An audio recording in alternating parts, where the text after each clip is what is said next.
Welcome to Dig, a history podcast.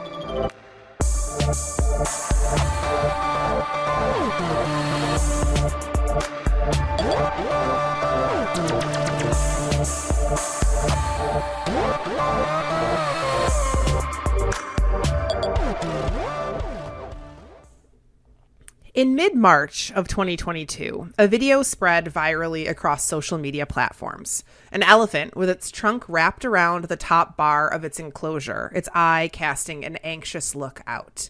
A keeper pats his cheek and holds an apple, trying to comfort the distressed animal. The elephant was trapped in his enclosure in a zoo during the Russian bombardment of Kyiv. In Borodyanka, hundreds of dogs were left to fend for themselves in an animal shelter when Ukrainians were forced to flee the Bucha region as the Russians laid waste to the city.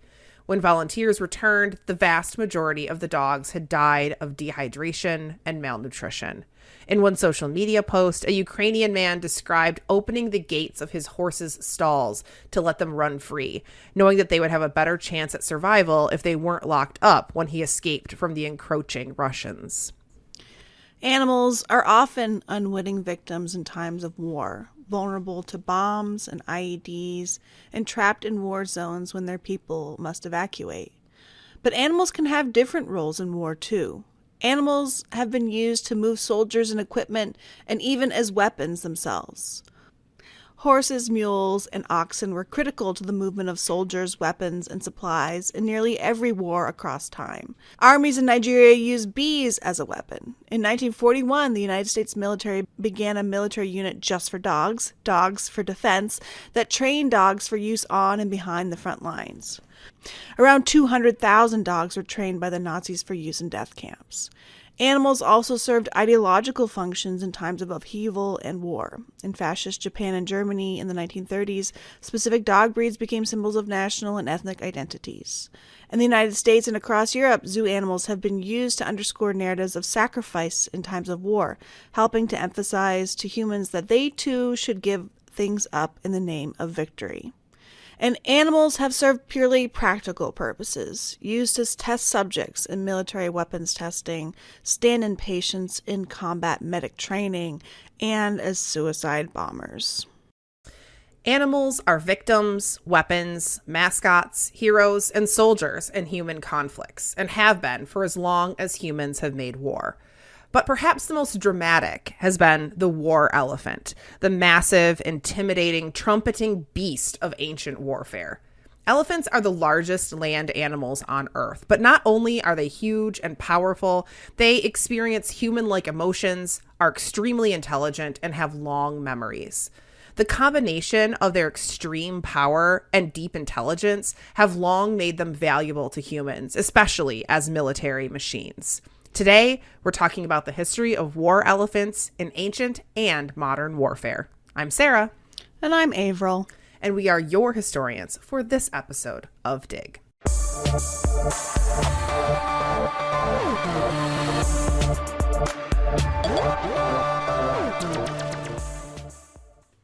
Welcome back, listeners. We want to thank you all for subscribing and supporting us over the last 5 years.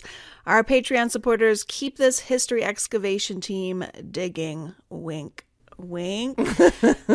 And we owe the most to our fabulous auger and excavator level patrons: Lauren, Edward, Iris, Denise, Agnes, Susan, Peggy, Colin, Maddie, Maria, Jesse, and Hannah. We can't thank you enough. Listener, if you're not yet a patron of this show, it's easy.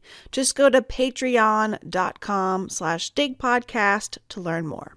It's embarrassing how the dig puns make me laugh still. Embarrassing or evidence of the longevity of this relationship? Let's call it that. Sure. Before we begin, we want to acknowledge that each of our episodes relies on the research and writing of historians and other scholars. This episode was written using the brilliant work of historians Thomas Troutman, John Kinder, and Vicky Constantine Croak, among others. You can find a full bibliography plus footnotes and links for every episode in our show notes on our website, digpodcast.org. And don't forget, if you're interested in something that you heard today, please go check out these excellent books and articles by these scholars. The use of elephants in war originated in the late Vedic period in India, probably somewhere between 1000 and 500 BCE. This is a little contested. There are historians and classicists that suggest that various North African, Chinese, and Indian societies may have domesticated elephants before this period, but the evidence is thin that they were actually used in any lasting and important way. There are 2 young African elephants buried in a cemetery in Hierarchanopolis in Upper Egypt that were buried in the pre-dynastic period, sometime around roughly 3000 BCE. But these elephants are sort of outliers in Egyptian history. Elephants weren't key symbols in Egyptian art and only appear in writings when Egyptian kings encountered them in other kingdoms, such as Syria. They also appear in ancient Assyrian and Chinese texts and art, but references to actually using elephants in warfare are few and generally vague. The Indus Civilization, located in the Indus River Valley in what is now the area of northwest India and eastern Pakistan, was far more familiar with elephants than other civilizations, likely because Asian elephants were indigenous to the area.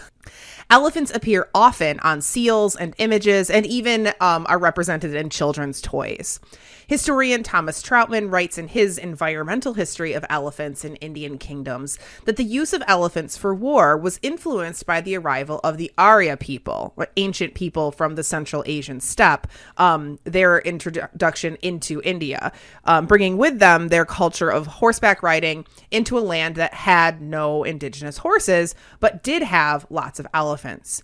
In the Mahabharata, a Sanskrit epic poem compiled sometime between the 3rd century BCE and the 3rd century CE, there are numerous references to elephant warriors, almost all of them kings or skilled warriors, who are said to have come from regions known to have large populations of elephants, with what they refer to and what we'll refer to throughout as elephant forests. The Ramayana, another Sanskrit epic, gives this description of a battle scene featuring both horses and elephants. Like a cave filled with lions, the city Ayodhya was full of fiery warriors, skilled, unyielding, and accomplished in their art. It was full of the finest horses, bred in the region of Balika, Vanuya, Cambodia, the great river Indus, the equals of Hari's steed. It was filled with exceedingly powerful, rutting elephants, like mountains born in the Vindhya hills in the Himalaya. The city was always full of bull elephants, looking like mountains, and always in rut. Elephants of the Bhadramandra, Bhadramurga, and Murgamandra breeds descended from the cosmic elephants Anjanya and Vamanya. We're going to talk about a couple of things that we see in this quote, one now and then one in a couple of minutes. So just kind of keep this quote in your brain. But first, I want to point out again that we see horses and elephants here being used together. The king of this city has the, quote, finest horses and these powerful rutting elephants alongside even more fiery warriors. This is all a demonstration of his wealth and power, of course, but also should make us think about the kingdom's location. Elephants and horses require very different environments. Elephants in the forest, horses in open grasslands. India has both environments. To quote Thomas Troutman, the fact that this region straddled the separate yet reasonably contiguous habitats of elephants and horses meant that Indian kings could have both animals in their cavalries. Countries further west, including Afghanistan and Persia and the Middle East more generally, had horses but no wild elephants. Southeast Asia had wild elephants but few horses. India's rulers had both. We'll discuss later the lengths that some of those kingdoms and leaders outside of India went to acquire elephants to use in their armies. So let's talk a little bit about war elephant practicalities. The ideal war elephant in the Indus kingdoms was an adult male. The bigger and more intimidating, the better. We should mention that, obviously, the elephants were used in the Indus kingdom were Asian elephants, which are generally smaller and built a bit differently than African elephants. We'll come back to this later. Yeah, keep that in your mind because I'm going to complicate that statement later on. Their hugeness, because they're still elephants, means that they're difficult to care for and control. First, if you're going to have elephants to use in war, you need to be able to find elephants to use in war. So this is difficult partly because of the immense amount of food that they require and because it's just difficult to breed elephants in captivity. So Indian kingdoms obtained war elephants by capturing young adult males from the forest they lived in. This is super not easy. Elephants are huge, and young male elephants are particularly dangerous. Capturing them required large numbers of quote-unquote elephant hunters, which also speaks to the wealth and influence of the kings who set those hunts into motion. The need to regularly replenish the herd with new young elephants also meant that Indian kingdoms were tied to the elephant forests in a way. It was in the interest of the kingdom that those forests and the elephants in them be protected. This link to the forest was reflected in the ways that Indians wrote about the elephant's own relationship to the forest. One Indian text on elephants described the way that elephants remembered the forest, mourned for their freedom, and resisted domestication. Quote, "Forest elephants who dwelt there in the forest happily and by the power of fate have been brought to the village in bonds, afflicted by harsh, bitter, cruel words, by excessive grief, fear, bewilderment, bondage, etc., and by sufferings of mind and body, are quite unable for long to sustain life, when from their own herds they have come into the control of men. On mountain ridges, in the water of the mountain torrents, in lotus pools and rivers, ever remembering how he played freely with female elephants in the midst of the forest, the elephant, dejected and beset with manifold troubles, is unwilling to eat stalks of white sugar cane, though repeatedly placed before him. Think on the pleasure he formerly experienced in the forests, constantly brooding, restraining the flapping of his ears and his tail, becoming very haggard from the hardships of the village. In a few days, the newly caught elephant comes to death." Isn't that sad? Yes. Like Why the you thought do that this? some elephants, when they were captured, just kind of gave up on life because they were pining for their habitats. Makes me very sad. So, elephants are difficult to catch, and then they're difficult to keep in captivity because of their size, and according to Indian texts anyway, this constant longing for the freedoms of the forest. But they're also incredibly difficult to keep adequately fed. Elephants are grazers, and they eat constantly and consume something like 330 pounds of grasses and leaves daily. Captivity changes their diet, their digestion, and their energy needs drastically. An elephant that is captured and put into training will require even more nutrition-dense food because it won't have the freedom to be constantly foraging, and it will be kept working, and so making different demands on their metabolism. Indians took the diet of elephants very seriously and the changes in their diets very seriously, even writing a scientific treatise on captive elephant management called the Matanga Lila. The author of the text detailed how a newly captured elephant has to be carefully transitioned to a captive diet to avoid illness. According to the Matanga Lila, a freshly captured elephant should be fed increasing amounts of boiled rice, rice grits, and other cooked foods mixed with grass. And I should also say that typically, although not always, most kingdoms or peoples that kept war elephants or elephants in domestication for whatever reason let them go at night.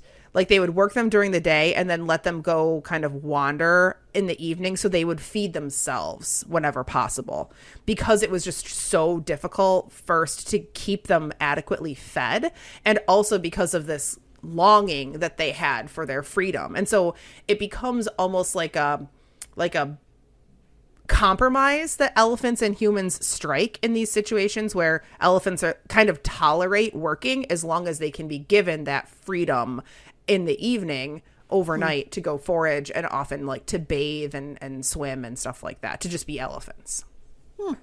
Yeah. So that excerpt from the Ramayana, the one we said to hold on in your brain, references elephants like mountains and being in rut, which refers to the ideal state of a war elephant, an adult male in the prime of life with large tusks in a state called musth. Musth is essentially the period when elephants are ready to breed. They experience a rush of testosterone, which primes them to fight other male elephants for females, so they become very aggressive and dangerous. Today, for those working with elephants in modern contexts, such as in zoos, must is considered a potentially dangerous situation that must be controlled. But the entire point of a war elephant is to have a giant, intimidating, aggressive, trumpeting beast to fight and scare the shit out of your enemies. Must only happens once a year, though, which isn't exactly ideal considering that war can't always align with that one season, so to speak. Indian elephant warriors induced a must-like state using substances, wine, even war drums to get the bull elephants worked up. This is from Ain-e Akbari, A History of the Mughal Empire during the reign of Emperor Akbar in the 1500s. Quote, elephant drivers have a drug which causes an artificial heat, but it often endangers the life of the beast. The noise of battle makes some superior elephants just as fierce as the rutting season. Even a sudden start may have such an effect. Thus, His Majesty's elephant Gajmukta, he gets brisk as soon as he hears the sound of the imperial drum and gets the above-mentioned temporal discharge. End quote. The discharge refers to a fluid discharge that elephants get at their temples when they're in this state of must. Yeah, they sort of leak from the sides of their heads. And it kind of leaks down. And when they're at like the height of must, apparently it like leaks and goes into their mouth and like creates this like crazy testosterone cycle. Like it's wild. I had to read a lot about must for this. And like it's really crazy.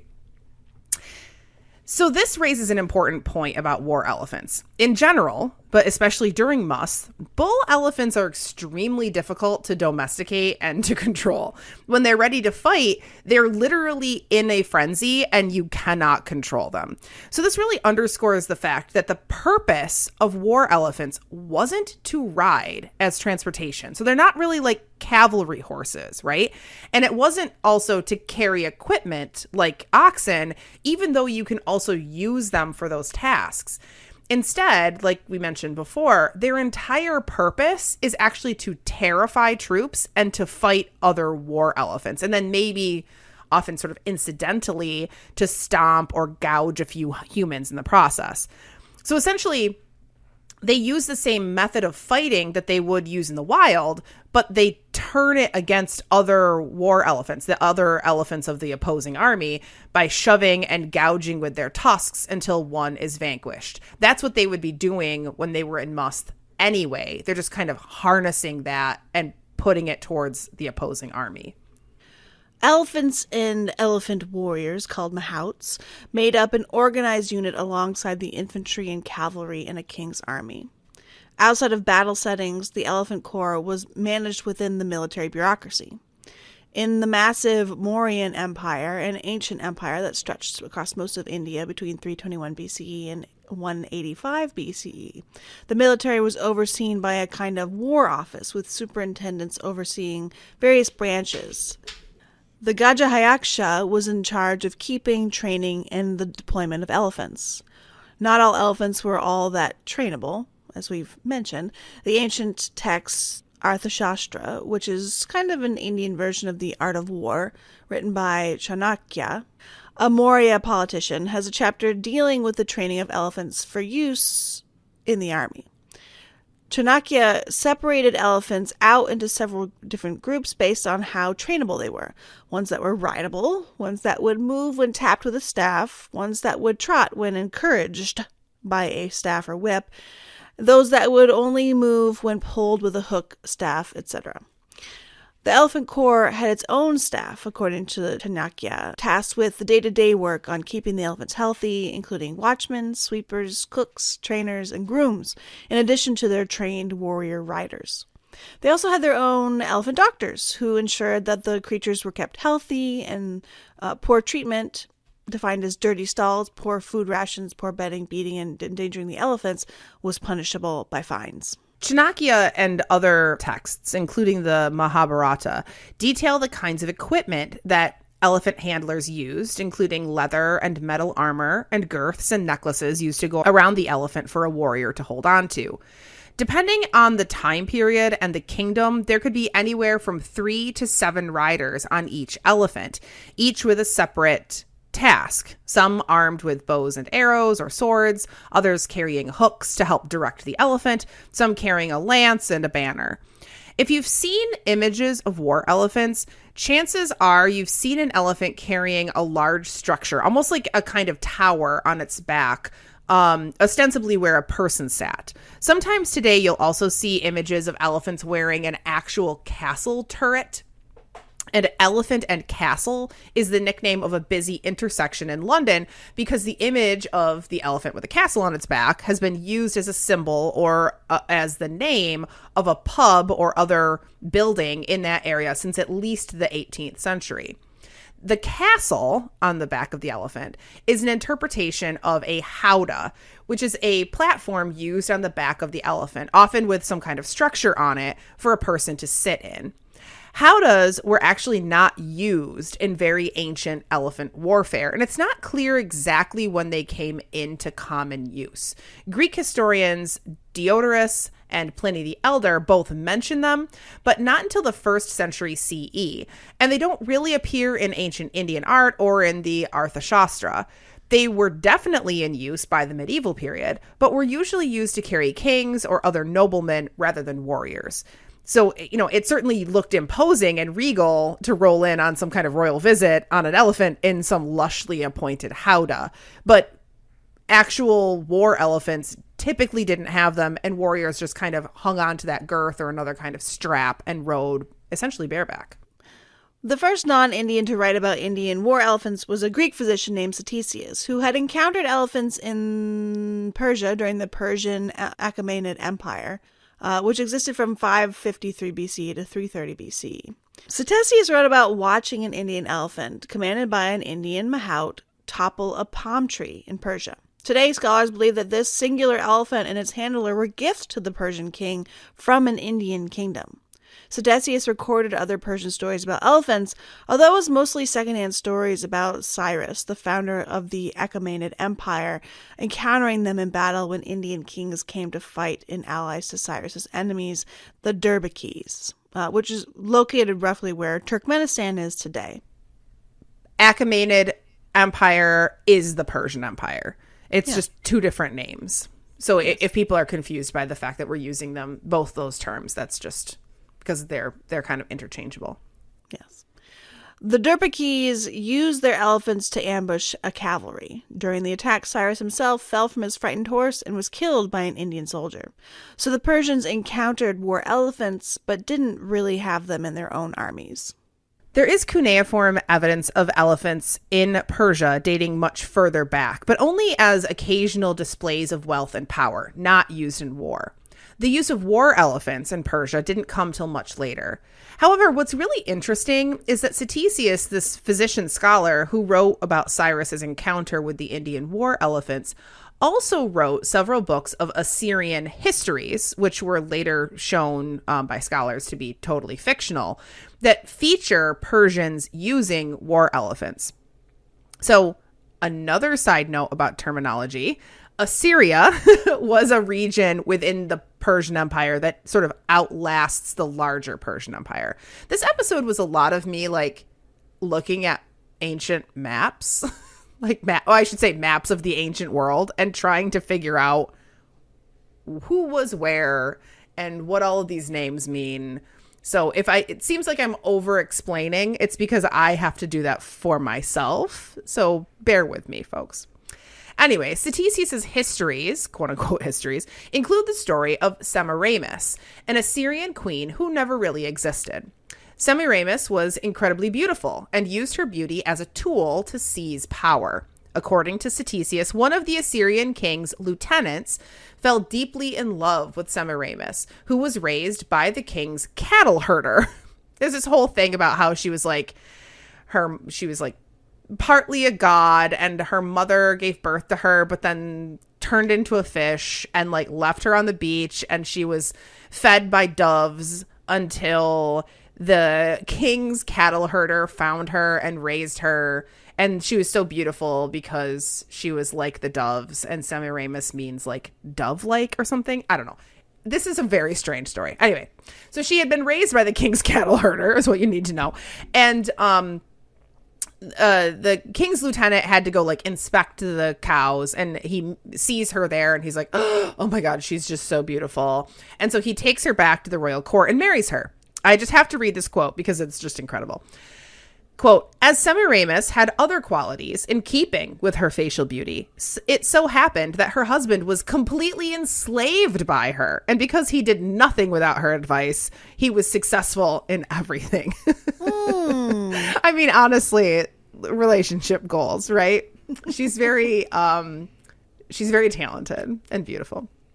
Anyway, Semiramis is so smart and so beautiful and so brave. She helps her husband win some big battle, that the king eventually wants her for himself, of course, and threatens to kill her husband if he doesn't get out of the way. He actually threatens to bang his head against stuff until his eyeballs pop out or something. I was reading this in the original Ctesias's history, and it's wild.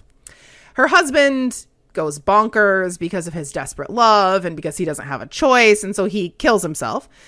Semiramis then marries Ninus, the king, and then the king Ninus obligingly also dies. So Semiramis is left to rule as the queen. That's all backstory. I thought this was about elephants, and we're coming around. Ancient Assyrian romantic dramas. Let's reel it back in. Reel it back in. Yeah. So, but I guess we have to finish this story too. So Ninus dies. Semiramis takes it upon herself to build a massive empire, traveling all around the Middle East, Greece, and North Africa, and just sort of bringing those kingdoms to heel.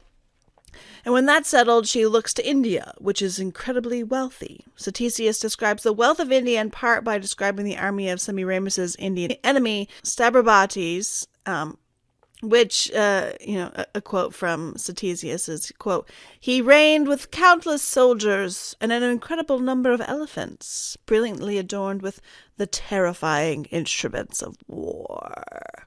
So, what's her flick name? Semiramis. Semiramis amasses this huge army and navy, but she knew that against the Indian king, her army would still be at a disadvantage because they didn't have war elephants.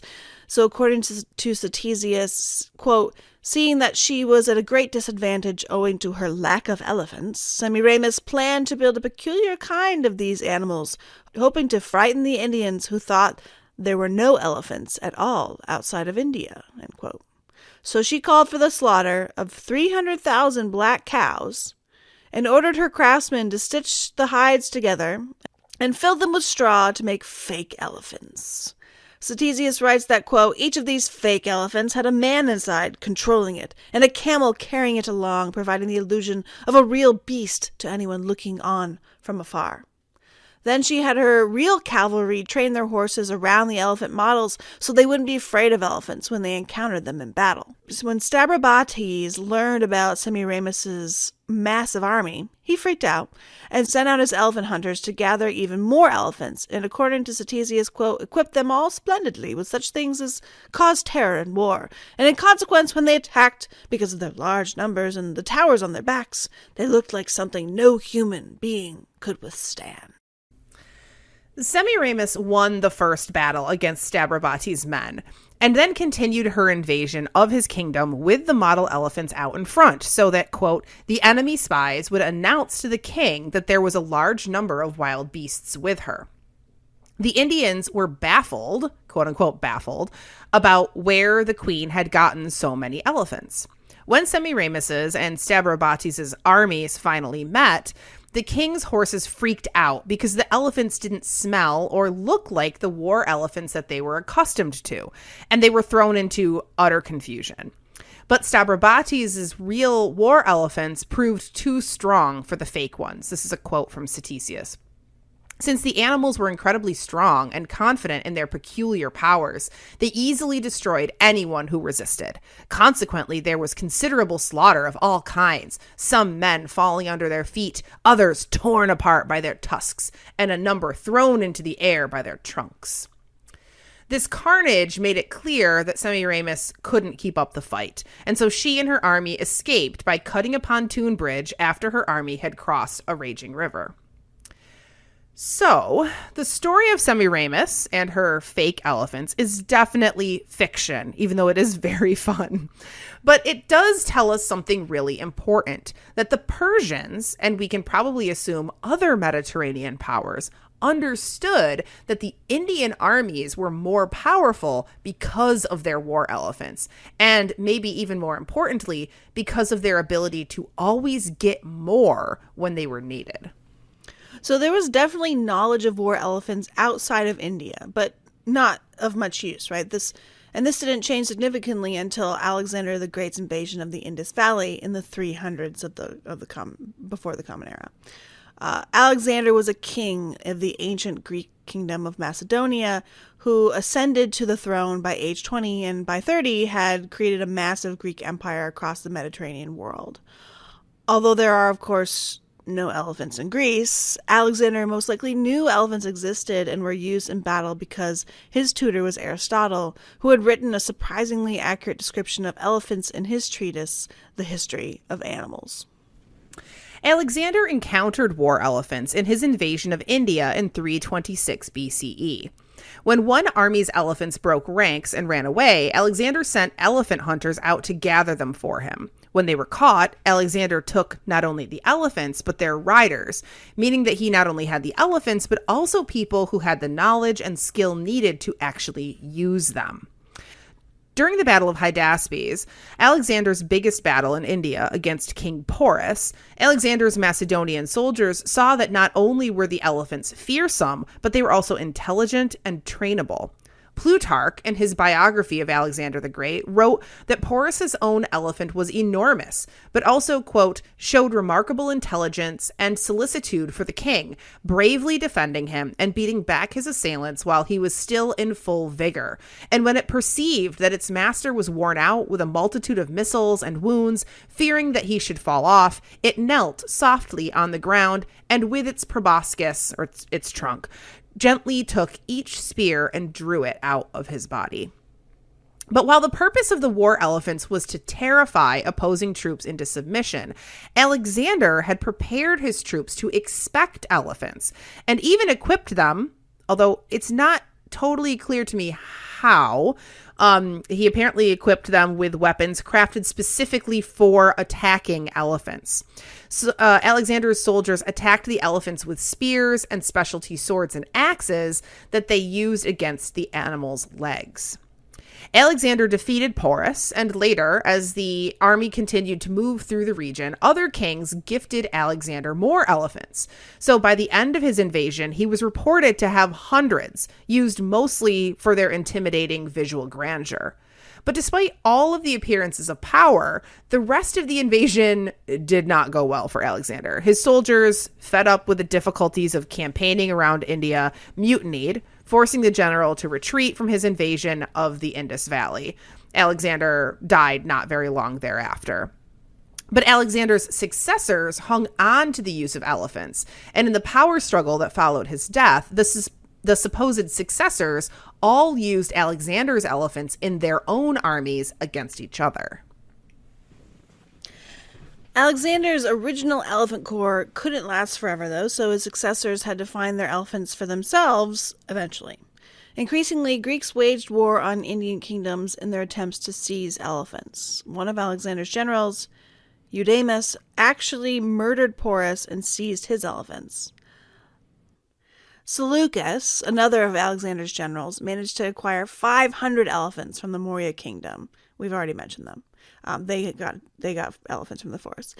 This influx of elephants helped Seleucus rise to power during the succession squabble and eventually found the Seleucid Empire, which stretched over modern-day Turkey and the Middle East to India, where it bordered the elephant-rich Maurya Empire. It seems likely that the Seleucids established diplomatic relations with the Mauryans to maintain access to Indian elephants and their handlers. Another of Alexander's successors was Ptolemy, whose son Ptolemy II reigned over Egypt and the Levant. Ptolemy II, and we're just going to call him Ptolemy, was obsessed with getting his own elephants, but lacked the land access to India that the Seleucids had. So instead, Ptolemy focused on gathering elephant handlers, mahouts, from India who could bring their skilled knowledge of handling the animals to North Africa. Once he had the mahouts, he worked to gather the elephants, this time not from India, but from what today would be Eritrea and Ethiopia. This was not easy. The local people hunted and ate elephants, and they really didn't want to stop to appease some king they didn't care about. Either way, Ptolemy did end up with some African elephants. Okay, we mentioned earlier that African elephants are generally speaking larger than Asian elephants. But this isn't universally true. There are actually two kinds of African elephant, which I will admit I did not actually know before this. There is the savanna elephant and the forest elephant. The ones that Ptolemy had access to were African forest elephants, which are actually smaller than their Asian counterparts. It's the savanna elephant that we're all accustomed to seeing that is larger. The smallness of the African forest elephant became a problem with the Seleucids and the Ptolemies, which is, I guess, actually what they're called, the Ptolemies, when they met in battle. The Seleucids' Asian elephants were much, much more powerful than the Ptolemies' African forest elephants. According to Greek historian Polybius, quote, most of Ptolemy's elephants were afraid to join battle, as is the habit of the African elephants, for unable to stand the smell and the trumpeting of the Indian elephants, and terrified, I suppose, also by their great size and strength, they immediately run away from them before they get near to them. We're going to move away from the ancient world to talk about the use of elephants in modern wars in a second, but we can't move on without addressing the elephant in the room. So clever, so clever. The Carthaginian general Hannibal, crossing the Alps with his war elephants to attack Rome during the Punic Wars. Even if you know nothing about war elephants, this is the image you likely have when you hear the phrase. The Carthaginian Empire ringed the western end of the Mediterranean Sea, with holdings in what is now Spain and North Africa. Not exactly a region full of native elephant populations, but they had proximity to the Ptolemaic Empire and most likely got African elephants and mahouts through Numidia, which is Algeria today, and Mauritania, which is not Mauritania today, but Morocco today. The Carthaginian Empire was spread out and included several islands like Sicily, Corsica, and Sardinia, making sea travel really important. Somehow, not only did the Carthaginians build an impressively large elephant corps, but they were also able to transport it by water, making it possible for them to get their elephants to their territory in modern-day Spain. This was no small feat, one that didn't always go smoothly, and we'll talk about that in a second, but it was critically important during the Punic Wars, which Carthage fought against the Romans. The invasion of the mainland of the Roman Empire, or Italy, was led by Hannibal, a Carthaginian general and political leader. In 218, during the Second Punic War, there are three, Hannibal led some 40,000 infantrymen and 12,000 cavalry, accompanied by 37 war elephants, along the Mediterranean coast of Spain and France. When they reached the Rhone, Hannibal was faced with the problem of how to get the elephants across the river. Polybius, that Greek historian we've mentioned a couple times, says that, quote, the question that caused Hannibal the greatest embarrassment was how to get the elephants, 37 in number, across. So here he is, here's Hannibal with dozens of the most powerful military weaponry imaginable, and he might not be able to get them across a river. So this just goes to show how logistics can make or break a military maneuver, right? Eventually, Hannibal tasks some men with coming up with a plan to get the elephants across by floating them on rafts towed by boats. The next problem was going to be getting the elephants onto the rafts. The elephants had been trained by their handlers to follow them up to the water, but they had also been trained to never actually go into water. So they had to figure out a way to get them to get onto the rafts. So they literally lured them onto the rafts with female elephants. apparently the females had no problems getting onto the rafts. And also, why do they have female elephants with them since they weren't used in war? None of these questions are answered by Polybius. Anyway, this is what they, according to Polybius, did. But when the raft was cut free of its moorings and started to float away from the shore, the elephants all freaked out. Polybius says this, quote, "Hereupon, the animals, becoming very alarmed at first, turned around and ran about in all directions. But as they were shut in on all sides by the stream, they finally grew afraid and were compelled to keep quiet. In this manner, by continuing to attach 2 rafts onto the end of the structure, they managed to get most of them over onto these. But some were so frightened that they threw themselves into the river when they were halfway across. The mahouts of these were all drowned, but the elephants were saved owing to the power and the length of their trunks. They kept them above the water and breathed through them, at the same time spouting out any water that got into their mouths, and so held out, most of them passing through the water on their feet." So, a very dramatic river crossing in which the rafts turned out to not actually be all that necessary. Wow. That still was not the biggest hurdle. Once across the Rhone, Hannibal's troops, including the elephants, had to cross the Alps, which was no small feat. Throughout their journey through the mountains, Hannibal's army was attacked by quote-unquote barbarians, or tribes living in the region. In this case, the elephants came in handy because the tribal warriors were too afraid to attack the army when the elephants could be seen. But the crossing was extremely hard on the elephants. It was bitterly cold. The path required the elephants to walk on narrow passes and through heavy mud and ice, and the highest areas had no leafy trees or grasses for them to eat. Amazingly, he managed to get all 37 elephants through the mountains and used them in his initial battles against the Romans. At the Battle of Hardonia, Hannibal deployed the elephants against Roman general Fulvius and instructed them basically to create chaos, stomping around and shouting false orders. The elephants were also used in the much larger battle at Trebia, which was a Carthaginian success, but came at the cost of several elephants. And over time, all but 1 elephant died of exposure and hunger. The Carthaginians, however, continued to rampage through Italy with Hannibal himself riding the last elephant. This elephant, according to lore, was named Surus, had 1 broken tusk, and is still common in Italian imagery. The Second Punic War continued until the Romans attacked Carthage, because they were unable to defeat Hannibal himself, and forced the rest of Carthage to surrender. One of the surrender terms was the complete surrender of all war elephants, and a promise that they would not obtain more in the future. That's not exactly the end of the use of elephants in warfare. After all, according to Thomas Troutman, quote, "For 3 centuries, from Alexander to Caesar, there was scarcely a war among the countries surrounding the Mediterranean in which elephants did not have a great influence. They continue to be a vital part of warfare in India well into the gunpowder era, with records indicating that even as late as 1720, elephants were used in combat carrying small cannons on their back. The latest date that Thomas Troutman could find of elephants in combat was in Cambodia in 1833, when a Siamese or Thai army came to invade Vietnam with a, quote, multitude of enormous elephants.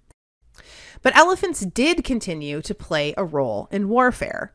In 1942, as the Japanese invaded Burma, also known as Myanmar, during World War II, a British expat named James Williams, who worked with elephants in the teak lumber industry, used his herd of 110 elephants to evacuate the wives and children of the Bombay Burma Corporation, the teak company that he worked for.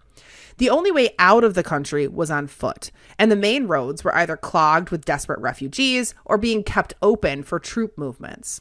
The company decided that they could use their working elephants to aid in the evacuation, carrying supplies as the humans marched to safety in India, where the British 14th Army could provide protection and they would have access to rail travel. It was an extremely arduous journey with immense stress for the humans, of course, but also for the elephants, who were very accustomed to a routine, including, as we mentioned earlier in the episode, a certain amount of freedom to forage after they had completed their work at the end of the day. At one point, the stressed elephants bolted into the jungle and had to be kind of forced back using those elephant hooks. After weeks of hiking, the group eventually made it to the Indian border and to the safety of the British Army convoys. With the women and children in relative safety in India, Williams, also known as Elephant Bill, joined the 14th Army as a lieutenant colonel. He was a huge asset. He spoke fluent Burmese and knew the local terrain intimately. But mostly, Williams was concerned about his elephants and wanted to get them before the Japanese did. He also was convinced that the elephants could help the British cause. They could build bridges and clear pathways for armies to move on, making it possible for the British Army to combat the Japanese in Burma. He made the case to the command of the army, and they trusted him. He was given special status in Burma within the British Force 136, a kind of special operations unit in the Southeast Asian theater. Williams and his elephants built bridges ahead of the moving army, helping make it possible for the British to keep fighting in the country instead of surrendering it to the Japanese. The Japanese were also using elephants, and Williams wrote that the struggle for elephants had become a war within a war. Elephants became a target for air defenses, trying to keep them out of the hands of the Japanese.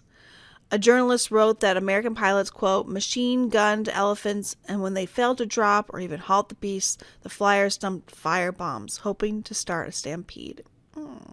I know, it's terrible. Once, when Williams tried to bring in a group of elephants that had been hidden by mahouts called Uzis in Burma, they were ambushed by Japanese soldiers while trying to get to the elephants. Several elephant handlers and Indian soldiers were killed, and the elephants seized by the Japanese. The war was obviously difficult for the elephants. They were hit with shrapnel and explosives, and often, when they were seized back from the Japanese, they were suffering chemical burns from the batteries and the radios that they had been forced to carry. One of the Elephant Corps' best elephants, named Pagoda Stone, was killed by a landmine. Things got much more complicated in 1944 when Williams was tasked with another evacuation, this time the evacuation of the elephants themselves.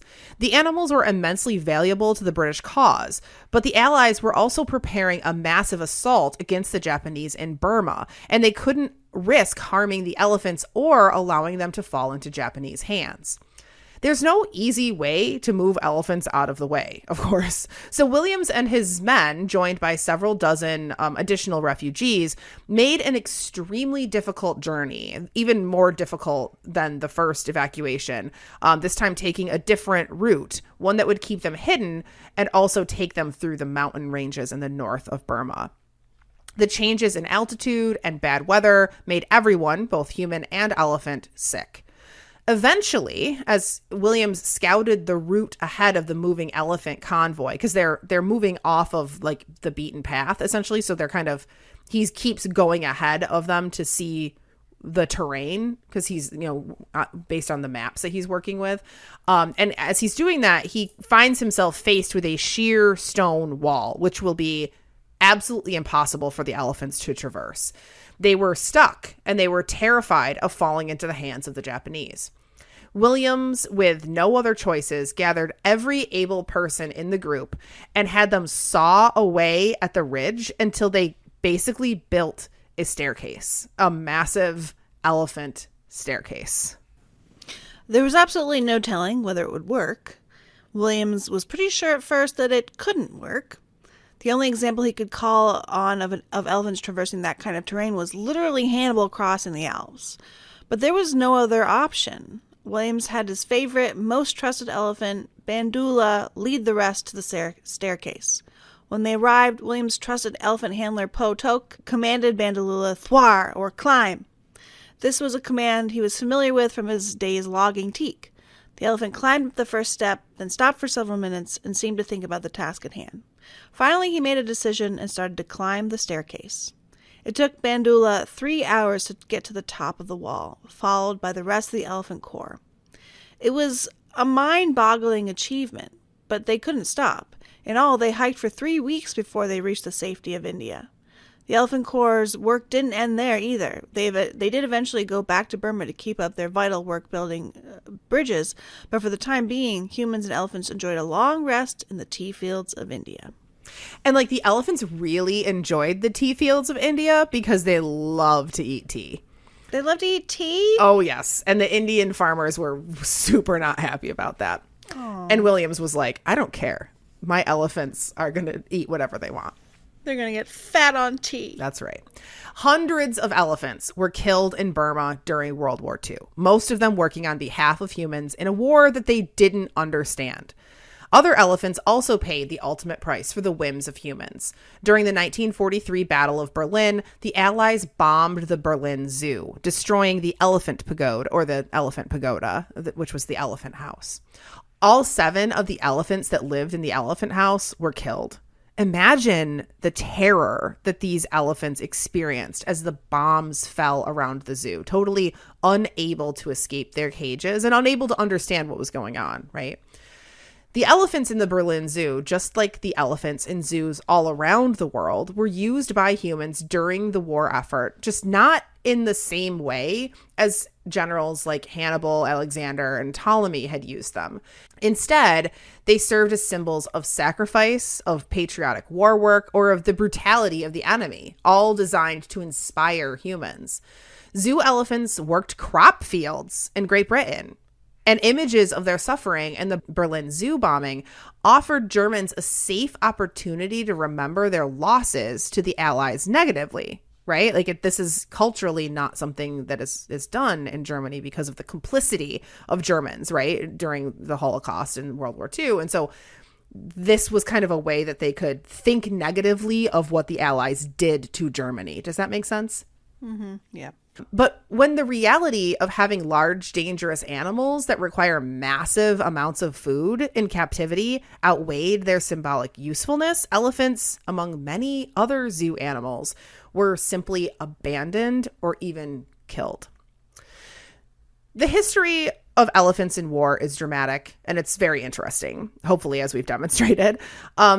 Today, war elephants are mostly the province of fantasy media and games, which makes them seem fantastical and mythical, right? I don't know if you've encountered war elephants in games, but certainly my husband plays Magic, the Gathering, and war elephants are a major part of that imagery. Same thing with games like Warhammer, right? Or movies like Lord of the Rings. Yeah, exactly. Right. Lord of the Rings, other fantasy and what's the word? Fantasy? Yeah, I guess. Yeah, just fantasy. Yeah. And aren't there any? There's none in Game of Thrones? I was trying to think and I didn't remember any. Game of Thrones is too I guess it's medieval. too northern. Yeah. Yeah, too European. But so one thing I was forced to think about in researching this episode was the reality of using elephants in war. Not just kind of this mythological, fantastical element, but the reality of them, right? That elephants are thinking beings with their own needs and wants. And so to use them in war in any capacity means forcing them to sublimate that to human needs that they don't necessarily understand or care about. One thing that surprised me about the scholarship on animals used in warfare was how much of it seemed skewed towards ideologies of animal liberation, a condemnation of speciesism and human chauvinism, this idea that humans are the dominant and superior species on Earth and that their human rights supersede the rights of other animals. I was a little weirded out by that at first. I didn't expect it, and it's not something that I'm super familiar with. But as I read more about elephants, the more that approach actually came to make sense to me. The history of war elephants is absolutely a history of human chauvinism and the assumption that humans can and should use other animals for human ends, even when it means extreme stress, sickness, and even death for those animals. So I found this really interesting. It was something that I definitely want to read more about.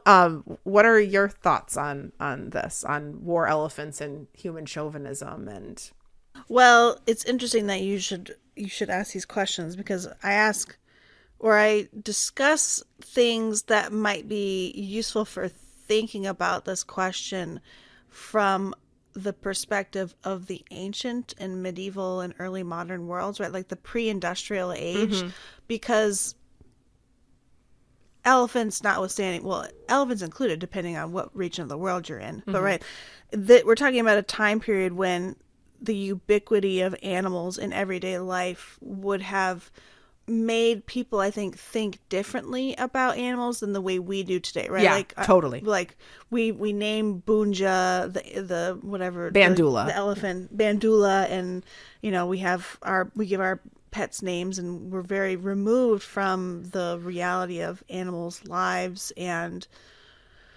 their necessity in human survival, right? Right.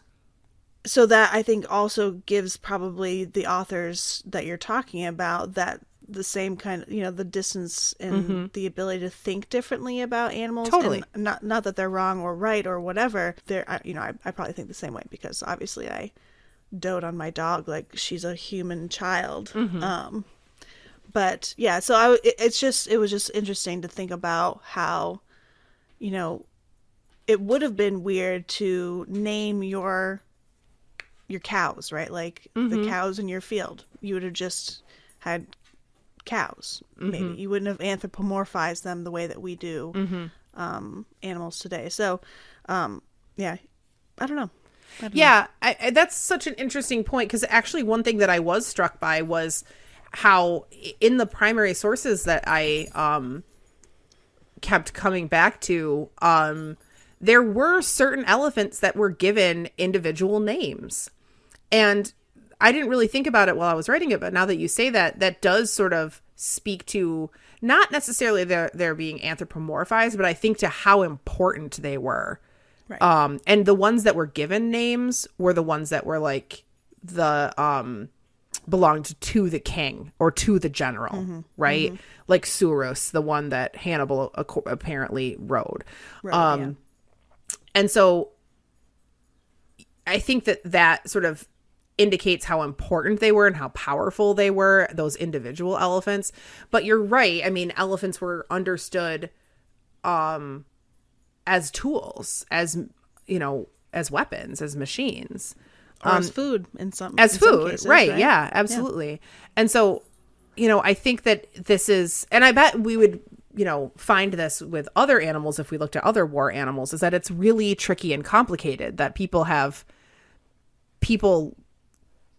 throughout time, I think, have looked at war animals as a tool, as a weapon, but also as a companion, and as, because people like animals and sort of always have, depending on the culture and the region and all of that sort of thing. Different cultures have different beliefs about animals, but even those ancient Indian texts were talking about sort of the emotional intelligence of elephants.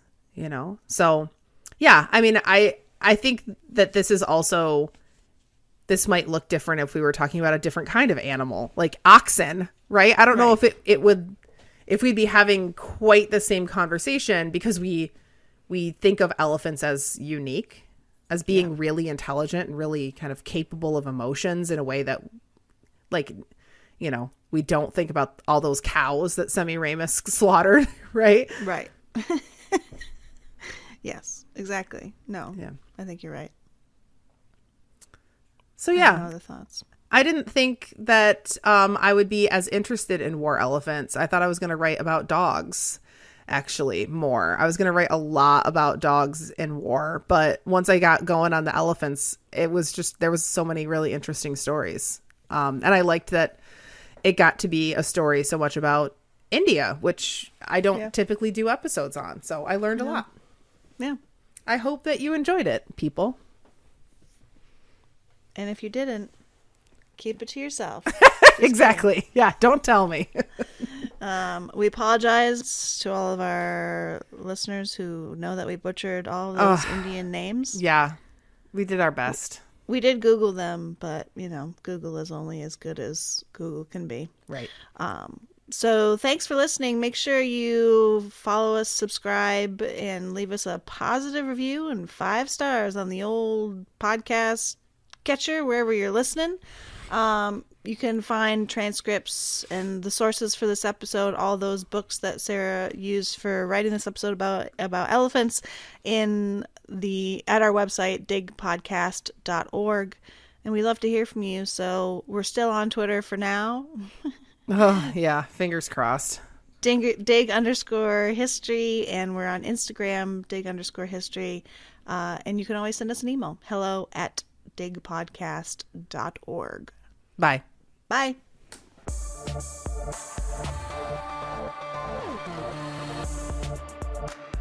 This podcast was produced by the historians of Dig, Elizabeth Garner Mazurek, Sarah Hanley Cousins, Marissa Rhodes, and me, Averill Earls. Thanks for listening. It's like I was on drugs. That's what it is. They also appear in ancient Assyrian. I have no idea.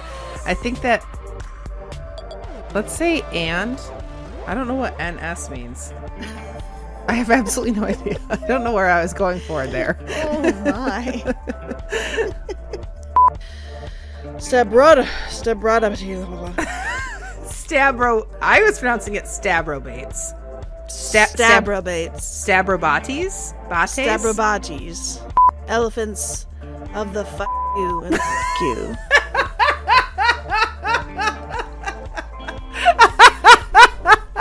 Oh, sorry. Are we going to talk about the ancient psychic warrior tandem elephant? I should have put it in here. You should have. It's alright. Put it in the out. And, Vamanya. Really put a crap on my dramatic reading with all these fucking words. See, it's not actually a abrupt transition. Okay, good. I'm preparing us for what will later be an abrupt transition. And